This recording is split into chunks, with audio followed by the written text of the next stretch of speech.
श्री कृष्ण कहते हैं कि जो घड़ा आधा भरा होता है वह ज़्यादा बचता है और जो पूर्णता भरा होता है वह मौन रहता है। मौन मुख से नहीं मन से होना जरूरी है।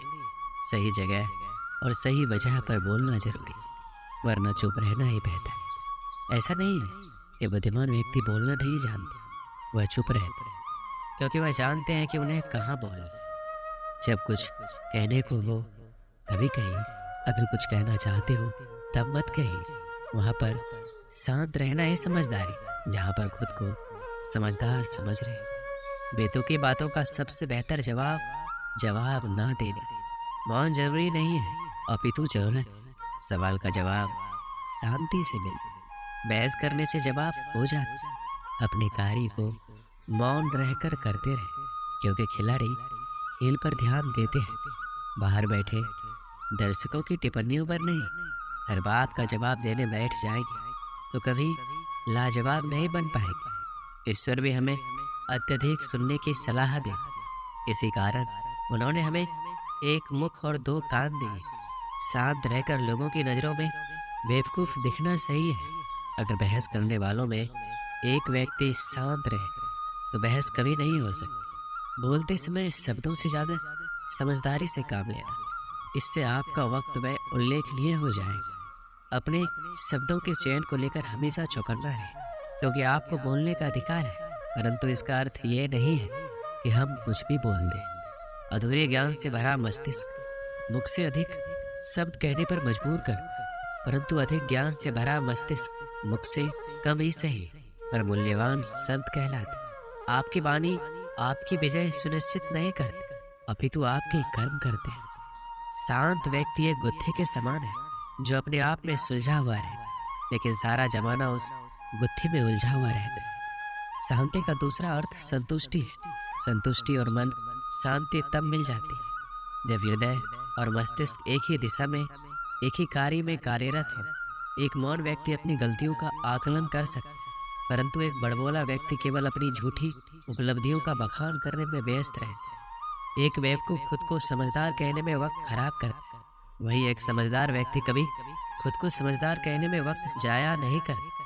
शरीर का शोर सुनाई दे जाता, कभी आराम से बैठकर आत्मा की भी सुनो। अपनी सफलता के सफर में निकलने से पहले अपने बस्ते में शांति और धैर्य को जरूर रख लेना। एक बार सुनकर हर बार बोलने से बेहतर है कि हम काफ़ी बार सुनकर बस एक बार बोलें। अपने दिमाग को ज़्यादा चलाने की आदत को शुरू कीजिए और अपनी जुबान को ज़्यादा चलाने की आदत को बंद कीजिए। एक शांत व्यक्ति को सुनने की इच्छा वह व्यक्ति भी रखता है जो सबसे अधिक बोलता है। मौन एक व्यक्ति का सच्चा मित्र, जो उसकी हर अवांछित मुसीबतों में उसकी रक्षा करता। जीवन की भाग दौड़ के दौरान जब आपको लगने लगे कि मैं कहीं खो गया, उस वक्त कुछ देर शांति से बैठ जाने से आप फिर से सही रास्ते की ओर चलना शुरू कर सकते हैं। एक शांत शत्रु 100 बोलने वाले शत्रुओं से ज़्यादा घातक है, क्योंकि उसके बारे में कोई कुछ नहीं जानता। आपके कह देने से कुछ नहीं बदलेगा। ये सोचकर अगर आप अपनी आवाज़ नहीं उठा तो आपको सबसे पहले खुद को बदलने की जरूरत है। गलत को गलत कह देने में कोई गलत बात नहीं है। अत्याचार के खिलाफ चुप रहना सबसे बड़ा अत्याचार है। समाज वहाँ बोलता है जहाँ चुप रहना चाहिए, और वहाँ चुप रह जाता है जहाँ बोलने की आवश्यकता है। दूसरों पर हो रहे अत्याचारों को चुपचाप देखने वालों, याद रखना वक्त सबका आता है। रईस गलती भी कर दे तो कोई कुछ नहीं कहता, और गरीब कुछ सही भी कर दे तो सबको गलत लगता है। अत्याचार उसी पे ज़्यादा होते हैं जो चोटों को छुपाए फिरते हैं। अत्याचारों को शांति से बैठकर देखने से अच्छा उनके खिलाफ आवाज़ उठाई जाए। ज़्यादा बोलना कमजोरी है, परंतु निडर होकर सत्य बोलना एक दिव्य शक्ति है। मुझे अकेले रहना पसंद है, अकेलापन नहीं। सुकून से बैठकर दौड़ भाग के दिन याद करना मुस्कुराहट भी देता है और शांति भी। अगर लग रहा है सब कुछ खत्म होता तो नई शुरुआत करो। अभी जिंदगी बाकी है। आज आप जिस शांति की तलाश में है, कल शांति से बैठकर इसी भाग दौड़ को याद कर हंस रहे होंगे। जिंदगी बीत गई, दुनिया क्या कहेगी इस फिक्र पे। बाद में पता लगा दुनिया को अपने सिवाय किसी की फिक्र है कहाँ है। जब बयान करता रहा अपने हालातों को, तब सब चुप। आज चुप क्या हुआ, सबको मेरे हालातों को जान। सलाह चुपचाप सुन लेनी चाहिए, पर सोच समझकर माननी चाहिए। दिल की बातें केवल दिल से सुनी जा सकती, शब्दों से नहीं। दुआ वही कबूल होती है जो जुबान से नहीं दिल से की जाए। बिना कहे ही जो सब कुछ कह दे वही सच्ची मोहब्बत होती है। झूठ और सच में सिर्फ इतना सा फर्क कि झूठ साबित करना पड़ता और सच अपने आप सामने आ जाता। अपने राज को राज ही रहने देना जब तक आप राज जानने वाले के सारे राज नहीं जान जाते। लोग सुकून को दौलत से खरीदने की सोचते हैं और दौलत के चक्कर में ही उनका सुकून छिन जाता है। कोई अचानक शांत हो जाए तुम्हारी गलतियों से तो समझ लेना ये तूफान से पहले की शांति। दुनिया में ये तो सभी शांति चाहते, बस ये दुनिया किसी को शांति से जीने नहीं देती। एक समय की बात, एक गरीब आदमी था। वह रोज अपने गुरु के आश्रम जाकर वहाँ साफ सफाई करता और फिर अपने काम पे चला जाता था।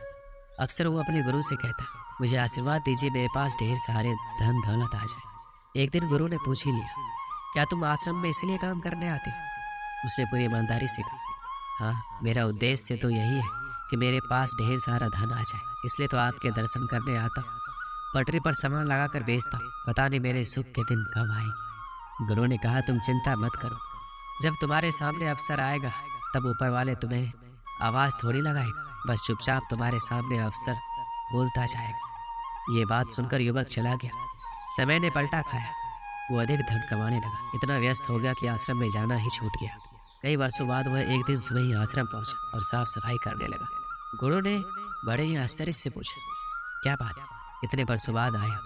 सुना है बहुत बड़े सेठ बन गए हो। वह व्यक्ति बोला, बहुत धन कमाया, अच्छे घरों में बच्चों की शादियाँ की, पैसों की कोई कमी नहीं है, पर दिल में चैन नहीं। ऐसा लगता था रोज सेवा करने आता रहूं पर आ ना सका। गुरुजी, आपने मुझे सब कुछ दिया पर जिंदगी का चैन नहीं दिया। गुरु ने कहा, तुमने वह मांगा है कब? जो तुमने मांगा वो तुम्हें मिल गया ना, फिर आज यहाँ क्या करने आए? उसकी आंखों में आंसू भर आए। गुरु के चरणों में गिर पड़े और बोले, अब कुछ मांगने के लिए सेवा नहीं करूँगा, बस दिल को शांति मिल जाए। गुरु ने कहा, पहले तय कर लो, अब कुछ मांगने के लिए आश्रम की सेवा नहीं करोगे, बस मन की शांति के लिए ही आओगे। गुरु ने समझाया कि चाहे मांगने से कुछ भी मिल जाए पर दिल को चैन कभी नहीं मिली, इसलिए सेवा के बदले कुछ मांगना नहीं है। वो व्यक्ति बड़ा ही उदास होकर गुरु को देखता रहा और बोला, मुझे कुछ नहीं चाहिए, आप बस मुझे सेवा करने दीजिए। सच में मन की शांति सबसे अनमोल है। इस कहानी से हमें क्या सीख मिलती है? मन की शांति सबसे अनमोल है। जो व्यक्ति अपने मन को शांत कर लेता है वह किसी भी चीज़ के मुकाबले में धनवान होता है। जब व्यक्ति अपने मन को शांत करता है तो उसका सोचने का तरीका सकारात्मक होता है। और मानव जीवन में कई प्रकार की चुनौतियां और परेशानियां होती हैं, लेकिन जो व्यक्ति अपने मन को संतुलित रखता है वह इन चुनौतियों का सामना करने में सफल होता है। इसलिए धन, सम्मान या किसी अन्य सामग्री वस्तु से ज़्यादा महत्वपूर्ण है कि वह व्यक्ति अपने मानसिक स्वास्थ्य का ख्याल रखे। जय श्री कृष्ण।